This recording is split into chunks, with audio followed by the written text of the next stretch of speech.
go hard, reach those goals, do your best, have integrity. That's very important.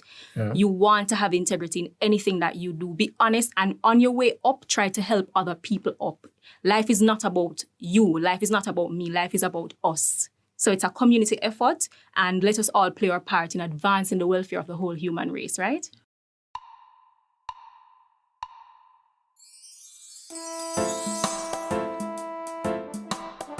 Hey everybody, welcome to the Voices of Jamaica podcast series. My name is Damian Scarlett and you're listening to today's focus, Pande-Opportunities, part of the Voices of Jamaica podcast series made possible by the Alpha School of Music with support from the Public Affairs Office from the United States Embassy in Kingston. Today I have two guests with me in studio. And before I tell you about them, in this episode, we are zoning in on the impact of the pandemic on the lives of our nation's youth. So we are basically highlighting the work of communities as it relates to education, sports, recreation, and community development. As you know, we've been 2 years into the pandemic, the impact of COVID-19. Most, if not all of us, would have felt an impact of COVID, whether on a personal level, a community level, also on a national level, because COVID is no respecter of persons. And I must say that young people have been severely affected. So we're focusing on Pande-Opportunities, and with me in studio, I have Trishana Burgher and also Jahvoughn Francis from the community of Marverly. And we're going to be talking about their roles in their communities and how the COVID pandemic has impacted them. So guys, how are you doing? Welcome to the episode. Thank you so much. Thank you for having me. I am doing well, thanks. Well, I'm doing all right also. I'm just excited to talk. You're excited to talk. They're both doing well, and I'm doing well too. And just tell the listeners a little bit about yourselves before we jump into the discussion. Well, my name is Trishana Burgher. I love to sing. I enjoy listening to music. I am passionate about helping children. I am passionate about seeing people grow and become better versions of themselves. Lovely. Love that. Jahvoughn? Well, I'm Jahvoughn Francis, as he stated earlier. I'm intrinsically passionate about growth, whether it be team-based or individual growth. I believe that I am a beacon of hope for many, and I believe in people becoming the best version of themselves, and I'm here to help that. Great.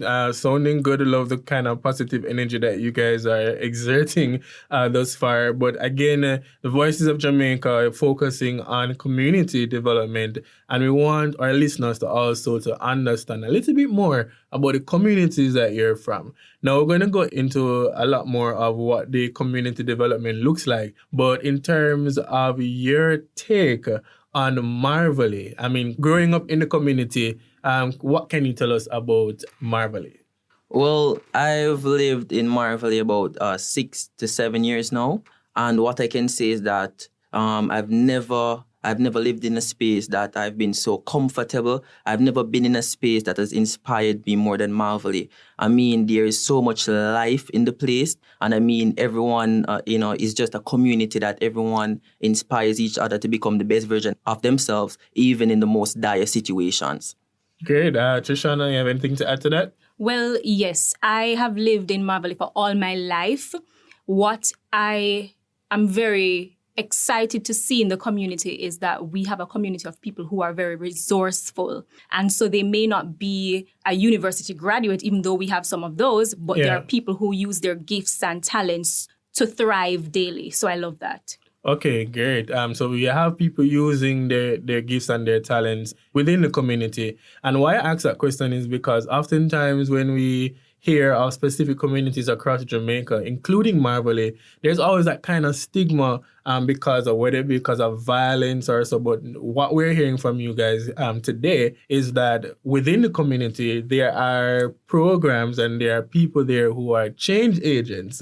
Correct? Right. Right. And both of you are also change agents as well in your own right. All right. So we want to be talking about now the impact of COVID-19 on your personal lives as well, and also from a community standpoint. So let's take the personal aspect though. With 2 years into the pandemic, what has that impact or the effect been like in your community as well? Well, personally for me, I can say that I've been impacted tremendously, especially in being more diverse. So, being out of a job, the COVID has taught me that I should have more than one source of income and I should be flexible. And now everything has gone online. So, it has caused me to seek ways to help myself online. All right, cool. Trishana, anything to add to that? Well, the pandemic has pushed me to look in the face of some of my doubtful ideas and overcome them. So one of that was I was always interested in entering the Miss Jamaica Festival Queen competition. And during the pandemic, I thought, well, maybe I should do this. And I did it, and I was placed second runner-up for Miss Kingston and St. Andrew. So the pandemic has birthed an even greater Trishana in terms of I'm more ready and willing to take on opportunities. Well, that is very good. I want to say congratulations to you for even taking that step, because here we have a community that is not so widely recognized across the city, Jamaica itself.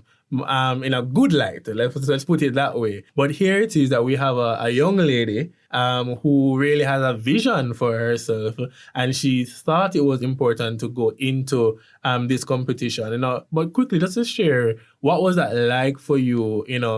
From the community that you're in and entering in this, was it a big thing? What was going through your mindset? Tell us. Well, to be honest with you, I have seen the Jamaican women who enter the competition as women who are strong and brave and who have vision. And I believe that I am also strong, brave, and I have vision. And I thought that it was a great opportunity, not just to improve myself, but also to serve my community and Jamaica in a greater way, whether it be speaking to young people, young women, encouraging them to step out of the box that society probably wants to put them in and to do something that you will feel proud of and that your country will also, feel proud of. Right. Jahvoughn, anything you want to add in the sense of, how it is that you have been faring out in the pandemic? You're also from a community of, a lot of children and youth as well. What has been the reaction from them just by being on the ground?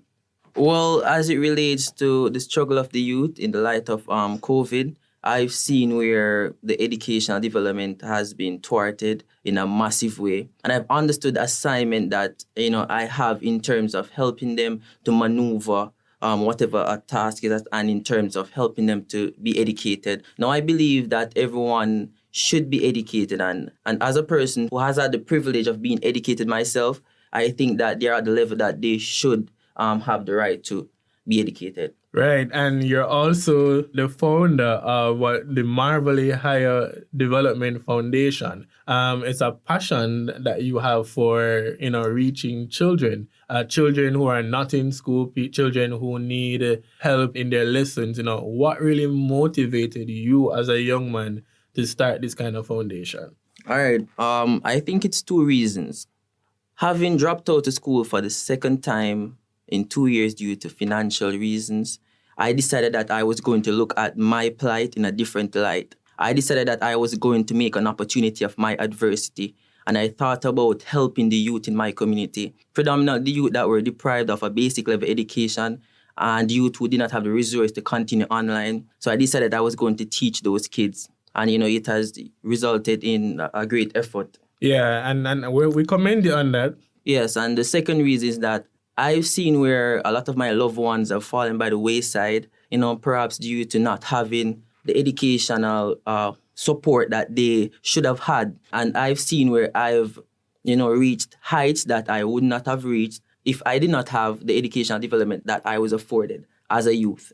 Yeah, and that's good. And that's really positive in the sense that, in spite of your own limitations and not being able to finish school, and I know you're working towards that assiduously, and to get back there, but in the midst of your limitation, you saw to put before the children of Marverly. And I've been in the community before, so I've seen you on the ground. I've seen you hosting those sessions, the different classes. I remember the other day you had a big treat for the children. And I was like, wow. Here's a young man who is trying to excel in his own life in terms of education, trying to, make a name for himself, support his family. But because of financial crisis at that too, you weren't able to get on to that next level. But still, you found the energy, you still found the passion to go extra hard for the children of your community to ensure that their development is not at risk, because we are seeing in the pandemic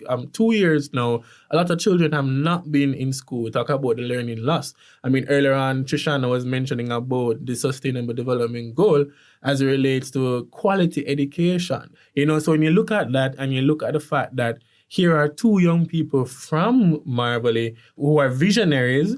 And for Trishana, again, using that desire to enter the Miss Festival Queen so that even other young girls within the community can even look up to her and say, hey, if Trishana can do it, then I can do it too. And that's very profound, and we commend you guys for that. But in terms of trying to understand more of the impact of the pandemic on the community, are there anything that you've heard from other individuals, which really, in terms of the struggles that they have gone through, what have you been hearing on the ground? So loss of income, I believe, is one of the greatest challenges of many people due to the different protocols that have been implemented. We understand that many people, especially those who are entrepreneurs who, in Jamaica, they say hustle. Those people have been gravely affected by some of the curfew hours. And we do understand that, as a country, we have to work together to beat the pandemic. And so we understand that we must cooperate with the government. But that's just one of the sad realities, is that a lot of people were gravely affected. I believe that many people did not recognize that they were so close to the poverty line until the pandemic. Wow. And that is really something that we as a country, that we also need to spend more time working at, in terms of helping to develop the lives of our children and our youth, and also to provide opportunities for them. Because what we see that Jahvoughn, especially through his foundation, is helping children to get that kind of start that is necessary. And that is important, because we don't want our children and our young people to grow up not being educated, not knowing how to make wise decisions and wise choices. So even through your initiatives, you are also helping them to get to that level. And I know, Trishana, you also have an initiative that you are a part of in terms of that will help children as well. If you wanted to quickly tell us about that. So that's the Act It Out, Live It Out project that is under the UN Spotlight Initiative.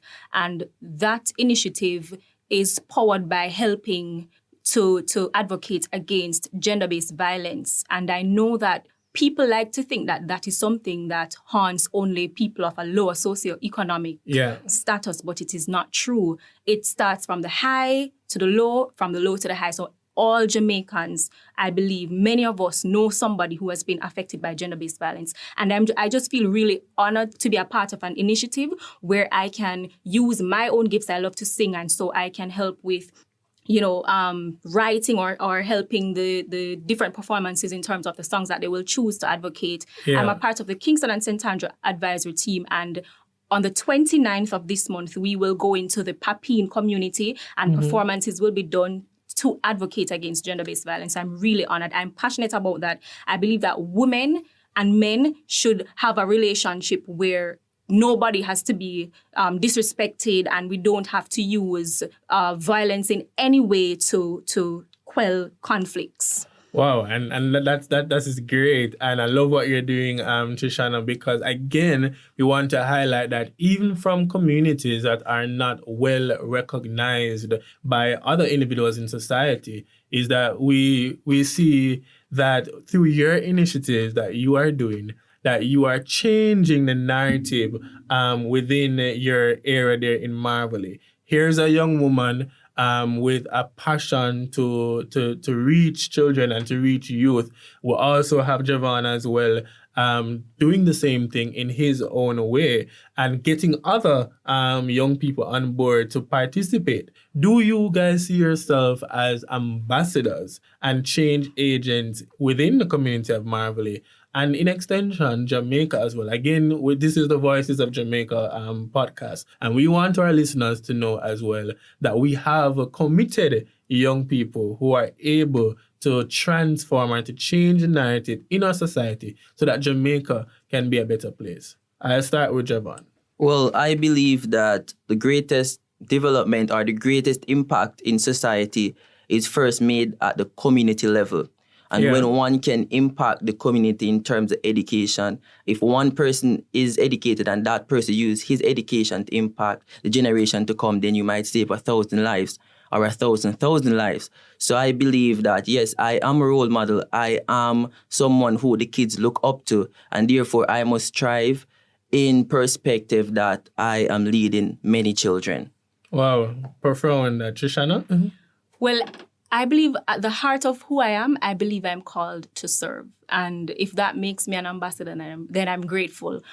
Recently, an older man stopped me and he said, "Me look up to you." And I thought, whoa, I was taken aback because I was like, this is an older man. This man could be my father. True. But and I try my best to have a good relationship with children where they can feel free to come and talk to me just about anything, and I can try and reach help for them in any way that I can. So in that light, I would say that I'm a servant. Wow, you're a servant, you're a leader, and both of you are leaders in your own right. Quickly, before we go though, what kind of encouragement would you give to young people in Marverly and also to the wider Jamaican youth population? You know, you've been given opportunities to excel. What kind of encouragement would you give them so that they can also excel as well? Trishana, you go. Firstly, I want to say put God first. Yeah. We have to put God first. The second thing, go hard. Go hard or go home. Go hard. Reach those goals. Do your best. Have integrity. That's very important. Yeah. You want to have integrity in anything that you do. Be honest, and on your way up, try to help other people up. Life is not about you. Life is not about me. Life is about us. So it's a community effort, and let us all play our part in advancing the welfare of the whole human race, right? Yes. Love it. Jahvoughn. Lovely. I mean, we must seek to understand that we as individuals must seek to expand our context. And what I mean by that is our reality. In the ghetto or in the inner city, one must truly aim to rise above that. And we can do that by reading. When we read, we expand our context. And if I can expand my context to believe that there is more for me, every ghetto youth or every youth should aim at that. I believe that in the context of this quote, one can truly live and identify themselves as a world leader. And the quote is, if you can plant a tree knowing that it will serve much more than you, then you have truly lived. Wow, profound. Thank you so much, Trishana. Thank you, Jahvoughn. You know, in inspiring the young people from Marverly, in Marverly, I should say, and also the young people across Jamaica. Here are two youth who are determined to change the narrative. And if they can do it, then you can do it also. We have Jahvoughn, who started a foundation in Marverly to help children with their education. We see Trishana as well through her initiatives in terms of gender-based violence, talking about those issues and trying to help young people to understand more about that. And you've also launched a book, I believe, for children and helping them. And it's the Colors of Inspiration. Colors of Inspiration. Love it. So we see that they're also giving back to their communities in that way. And so I want to encourage all our listeners as well to remain resilient and to be excited about opportunities that are there, even in the midst of the pandemic. And again, we're talking about Pande-Opportunities. Though we might be set back by the challenges of life, you are still able to excel. You're still able to rise above those challenges and to be that kind of ambassador, not only for yourselves, but also for others, for your community, and also for the nation as well.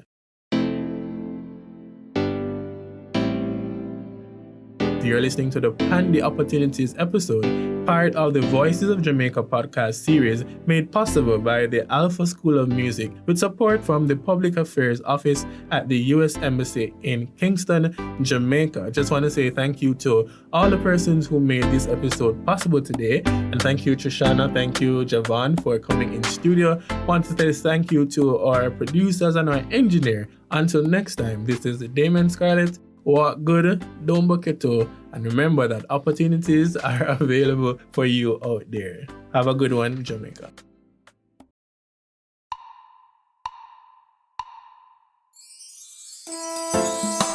For more information about the Voices of Jamaica and the stories they tell, please visit the Alpha School of Music website, alphamusicja.com, and click on the Voices of Jamaica link.